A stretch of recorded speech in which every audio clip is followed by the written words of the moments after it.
Friends, income tax audit का समय चल रहा है और आप लोगों ने जैसा कि कई बार फ़ोन किया और चीज़ों को जानने की कोशिश की है, तो सबसे पहले हम लोग देख रहे हैं कि ये जो ऑडिट है ये अपना फाइनेंशियल ईयर 2021-22 से रिलेटेड है, यानी असेसमेंट ईयर 2022-23 का। और अब आपके पास मात्र 3 दिन या कह लें 2.5 दिन का ही समय बचा हुआ है, यानी आज तारीख हो रही 28 सितंबर 2022 और जो आपकी लास्ट डेट है वो है 30 सितंबर 2022। तो बहुत कम समय बचा हुआ है। डेट एक्सटेंशन अभी तक क्लियर नहीं हुआ है कि डेट एक्सटेंड हो रही है या नहीं हो रही है, या होगी तो कितनी होगी। तो सबसे पहले हम लोग ये जानने का प्रयास करते हैं कि जो रिप्रेजेंटेशंस गए हैं उसमें कितनी संभावना है एक्सटेंड होने की। अभी एक नया रिप्रेजेंटेशन भी गया है, उसमें कितनी संभावना है। दूसरी चीज ये कि अगर डेट एक्सटेंड नहीं होती है तो हमें क्या करना है, कैसे इसको मैनेज करना है और कितनी पेनल्टी हमारे ऊपर लगने वाली है। देखिए, सबसे पहली बात यह है कि जो अभी तक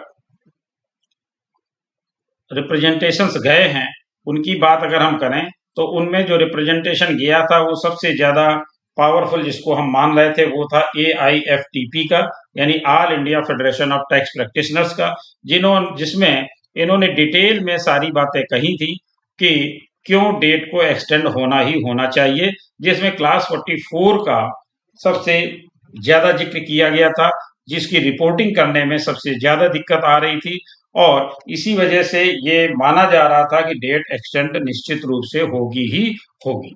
लेकिन इतना समय व्यतीत हो जाने के बावजूद भी अभी तक सरकार की तरफ से कोई मंशा ऐसी नहीं दिखाई दे रही है कि डेट एक्सटेंड होगी या नहीं होगी। तो अभी हमको इस पर विचार करके चलना है और इन चीजों को भी ध्यान में रखना है कि अगर टेक्स्ट एक्सटेंड नहीं हो रही है तो हमें इसको कैसे मैनेज करना है। ये बहुत जरूरी है कि हमें इसे कैसे मैनेज करना है। यहाँ पर जो इन्होंने बातें बताई थी वो क्लास 44 से संबंधित थी।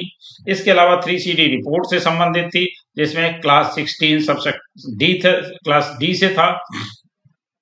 इसके अलावा जो इन्होंने बताया था वो बताया था जो इनकम टैक्स पोर्टल पे also has mentioned section 44 ADA, यानी इसकी रिपोर्टिंग कैसे करनी है, कहाँ करनी है, इसके बारे में भी कोई क्लियरेंस नहीं दिया गया था।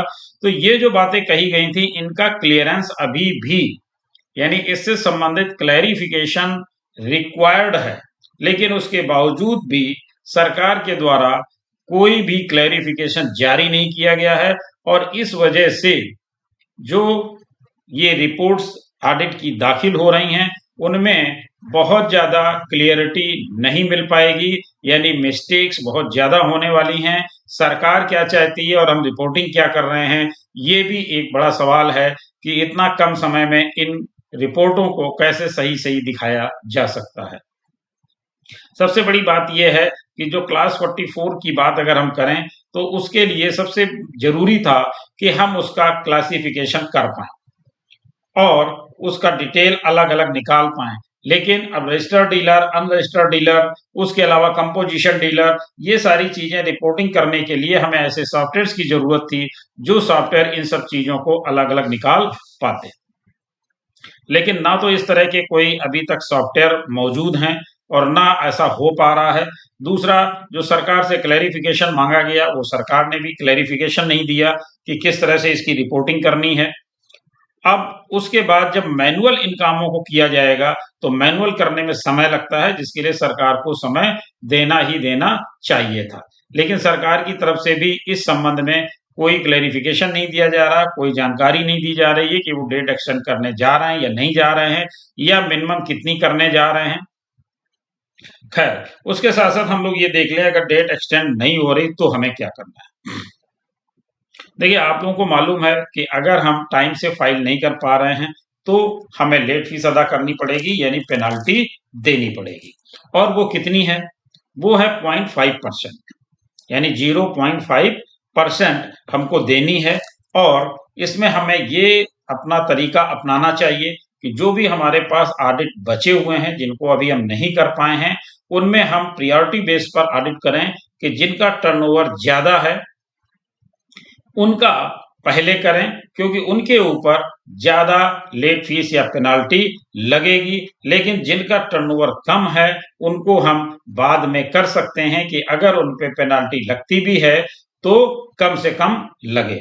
जैसे कि मान लीजिए कि किसी का टर्नओवर 25-30 लाख रुपए ही है या 10 लाख रुपए ही है, तो उसके ऊपर अगर हम 0.5% से निकालें तो 10 लाख रुपए पे कितना निकलेगा? 5,000 रुपए। तो उसके लिए इतना ज्यादा बर्डन लेने की जरूरत नहीं है, वो बियरेबल है और वो बियर भी कर सकता है, तो उनको हम बाद में भी कर सकते हैं। लेकिन टर्नओवर जिनका ज्यादा है उन्हें हमें सबसे पहले लेना चाहिए और सबसे पहले करना चाहिए। तो एक तो तरीका हम ये अपना सकते हैं। दूसरी चीज ये है कि अगर मान लीजिए हमें टाइम से फाइल करना ही है तो हम ये बिल्कुल भी ना करें कि रिपोर्टों को सही ढंग से प्रिपेयर ना करें, क्योंकि रिपोर्टें अगर सही प्रिपेयर नहीं होंगी और हम उसको ऐसे ही फाइल कर देंगे तो बाद में हमारे लिए बड़े कॉम्प्लिकेशन खड़े हो सकते हैं। इसलिए रिपोर्टिंग पर ध्यान दें, रिपोर्टिंग को सही ढंग से प्रस्तुत करने का प्रयास करें, जल्दबाजी बिल्कुल ना दिखाएं, गलती बिल्कुल ना करें, क्योंकि इसके बाद आपको इसको सुधारने का मौका नहीं मिलने वाला है। तो इसलिए कोशिश ये करें कि प्रायोरिटी बेस पे काम कर लें। जो पहले प्रायोरिटी में आ रहा है, जिसपे ज्यादा पेनाल्टी लगने की संभावना है, उनको पहले कर लें। जिनमें पेनाल्टी कम लगने की संभावना है उनको बाद में कर लें। और कुछ ऐसी कंडीशंस भी होती हैं जिन कंडीशंस पे पेनाल्टी नहीं भी लगती है, यानी वो कंडीशंस ऐसी हैं जैसे किसी की डेथ हो जाती है, कोई ऐसा कारण उत्पन्न हो जाता है, रीजनेबल अगर काज है, रीजनेबल काज है, आप उसको सर्टिफाई कर सकते हैं, बता सकते हैं, समझा सकते हैं, तो भी आपके साथ जो है मुरब्बत बरती जाएगी, आपके ऊपर पेनाल्टी नहीं लगाई जाएगी। तो यहाँ पर जो शब्द का प्रयोग किया गया वो मे भी है कि मे भी हो सकता है, यानी लग भी सकती है और नहीं भी लग सकती है। तो अगर आपके पास कोई रीजनेबल काज है तो आप उसको प्रस्तुत करके भी पेनाल्टी से बच सकते हैं। तो आप हड़बड़ी में काम ना करें, प्रायोरिटी बेसिस पर काम करें कि जो पहले जरूरी है उनको पहले कर लें और जो बाद में है, जो कम टर्नओवर वाले लोग हैं उनको बाद में भी आप कर सकते हैं। एक रिप्रेजेंटेशन जो है वो उनके द्वारा भी दिया गया है, उपकाश संस्था के द्वारा, यानी उत्तर प्रदेश कर अधिवक्ता संगठन के द्वारा भी ये 26 सितंबर 2022 को इन्होंने दिया है, जो माननीय श्रीमती निर्मला सीतारमन जी वित्त मंत्री भारत सरकार को दिया गया है, जिसमें भी इन्होंने भी इस डेट को 30 सितंबर से बढ़ा करके 31 अक्टूबर 2022 करने की प्रार्थना की है। और वही सारे रीजंस इन्होंने भी दिए हैं कि इसलिए डेट को जरूर से जरूर बढ़ाया जाए। तो उम्मीद भी है, लेकिन अपना काम आप प्रायोरिटी बेसिस पे जरूर करें जिससे कि आपको पेनाल्टी अधिकतम ना लग पाए। तो इसी के साथ आपसे एक छोटी सी रिक्वेस्ट कि अगर आपने अभी तक चैनल सब्सक्राइब नहीं किया है तो कृपया सब्सक्राइब करें और बेल आइकन अवश्य प्रेस करें जिससे हमारे अपलोड होने वाले वीडियो आपको जल्दी से जल्दी मिल सकें। Thank you.